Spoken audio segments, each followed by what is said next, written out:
le dejé una pregunta, ella que ha convivido con pueblos originarios para su estudio, también para su vida, y dejé una pregunta: ¿cuál es el concepto de sociedad que tienen los pueblos originarios? Bueno, lo primero que voy a decir es que en los territorios y en las comunidades es donde más aprendí. Donde más aprendí.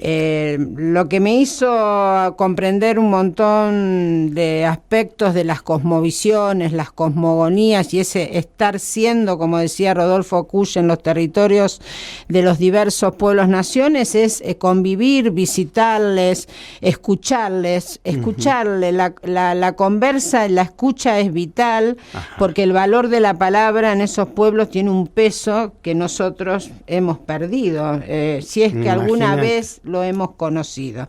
Pero respecto a tu pregunta, ellos no hablan de sociedad, justamente hablan de comunidad. La noción de sociedad viene de la sociología clásica y por eso yo siempre le preguntaba, ahora ya no estoy en vida activa docente, me he retirado hace 2 años, a mis estudiantes, ¿de qué somos socios?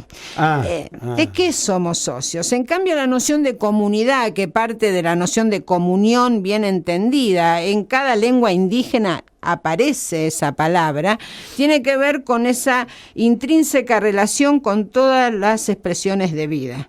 En una comunidad, es una comunidad de vida, no están solamente hombres, mujeres y diversidades sexogenéricas en distintas fases etarias, sino también en ese territorio donde se construye la comunidad, las otras expresiones de vida, que son además sacralizadas como las propias corporeidades humanas, y por eso las grandes deidades de las cosmovisiones indígenas son los que nosotros llamamos... Los pájaros, claro. Sí, y nosotros llamamos fuerzas de la naturaleza, equívocamente. O sea, el viento, el fuego del sol, la luna, la madre tierra, ¿no? Claro. Lo que provee vida. Ajá. Y también animales y también árboles.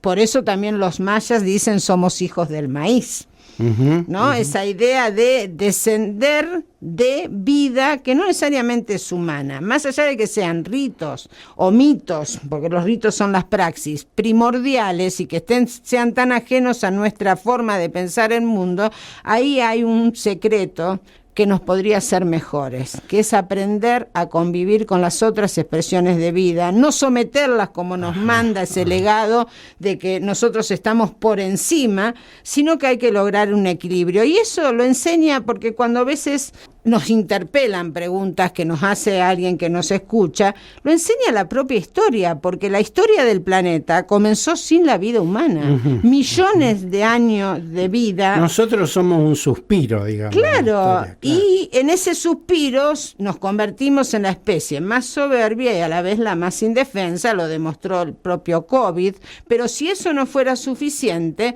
vamos por más. Cuando uno interpela los modos de producción hegemónico, también decimos esto.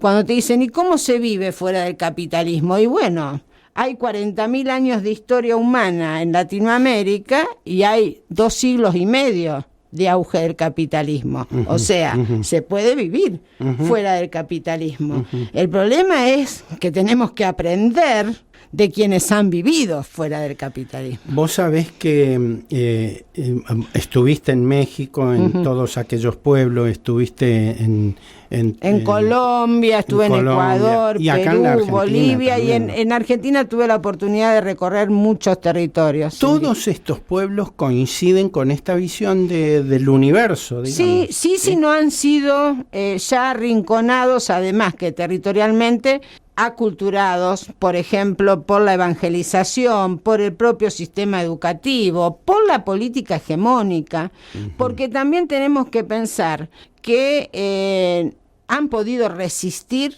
como pudieron, reexistir, no todos los pueblos-naciones, sino todas las comunidades. Algunas han desaparecido y otras han sido tan aculturadas que han perdido parte de su... sin caer en esencialismos, porque son culturas dinámicas. No tenemos que pensar que lo vamos a encontrar con taparrabos, viviendo en tolderías, no, pero sí arraigados a la propia cosmovisión que básicamente se mantiene al conocer la lengua, porque en ese decir hay una forma de ver el mundo. Por eso cuando yo digo, en ninguna lengua indígena existe la palabra naturaleza. En ninguna. En ninguna. Ajá. En ninguna lengua indígena aparece la palabra progreso, desarrollo, riqueza, pobreza, escasez. Esos son términos, conceptos, claro, que son propios del paradigma que nos ha colonizado.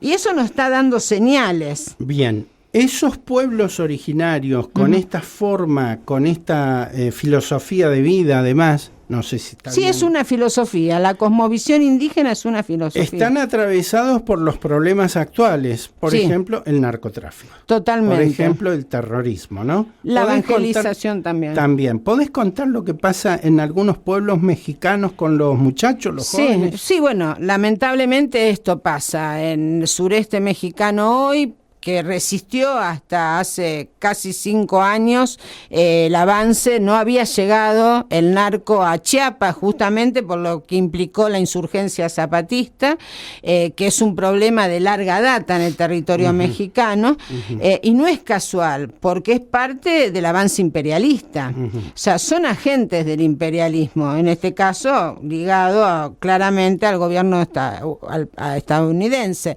Pero eso pasa también en mi ciudad. Yo vengo de Rosario, claro, una ciudad donde ha avanzado la presencia narco, y tenemos poblaciones originarias en varios hoy grandes asentamientos de población mocoit o mocoví y cuom, también conocida vulgarmente y equívocamente como toba, donde en esos lugares que son los únicos que les dejan la ciudad, porque ellos fueron despojados de sus territorios originales, Chaco, Formosa, a partir de mitad de la década del 80, y ellos quedan al destino de ¿qué? De poder ser o adictos, o soldaditos, o sicarios. Porque ¿qué otra cosa le ofrece la ciudad cuando es una sociedad racista, clasista, xenófoba, que no permite a esos jóvenes otro tipo de inserción?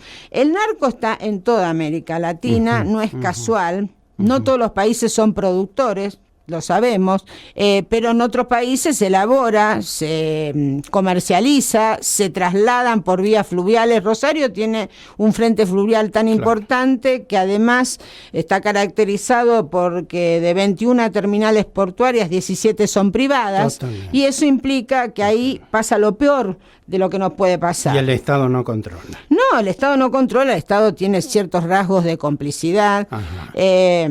No hace falta ser muy lúcida para darse cuenta de esto, pero en esto se nos va la vida, o sea, por eso tenemos que aprender tanto a defender la vida. Cuando nosotros hablamos de estas cuestiones de transformar el sistema educativo, de descolonizarlo, no estamos dejando de lado la ciencia y la tecnología cuando está al servicio de la vida.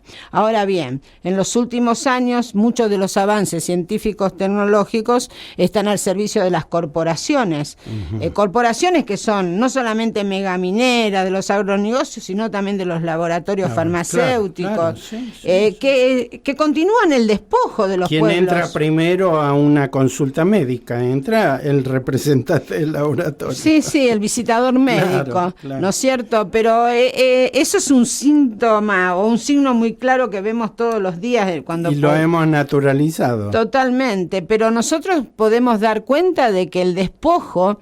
este despojo que comenzó allá en octubre de 1492 no se detuvo. Y entonces hay colonialidad e imposición de una forma de ver el mundo para justificar ese despojo. ¿No es cierto? Porque la naturaleza y la vida puede estar al servicio del mercado y el capital, jamás. Sin embargo, lo hemos naturalizado.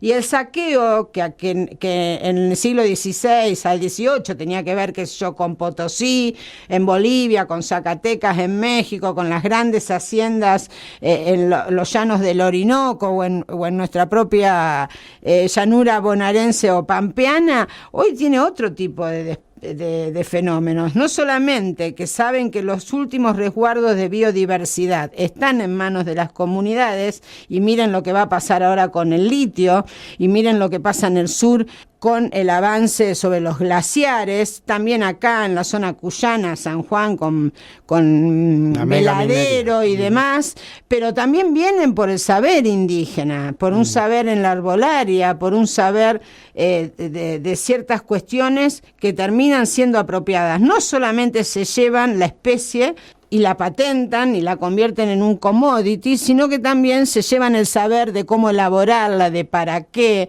y demás. Y eso no se lo pueden comprar a nadie porque es producto de un saber colectivo y ancestral.